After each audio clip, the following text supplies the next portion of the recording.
নমস্কার, রম্যকল্পমালার পক্ষ থেকে সকল শ্রোতা বন্ধুদের জানাই স্বাগত। আপনাদের সাথে আমি রম্য মাইতি। আজ শোনাচ্ছি ছন্দের জাদুকর কবি সত্যেন্দ্রনাথ দত্তের লেখা কবিতা আবার। ছবি সংগৃহীত।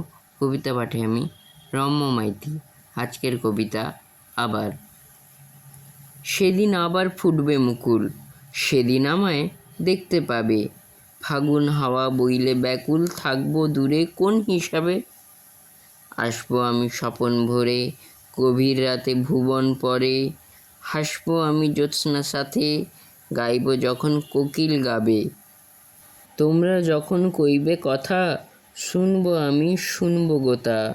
আমার কথা হরষ ব্যথা, হায় গো হাওয়ায় ভেসেই যাবে। কেমন লাগলো আজকের পরিবেশনা?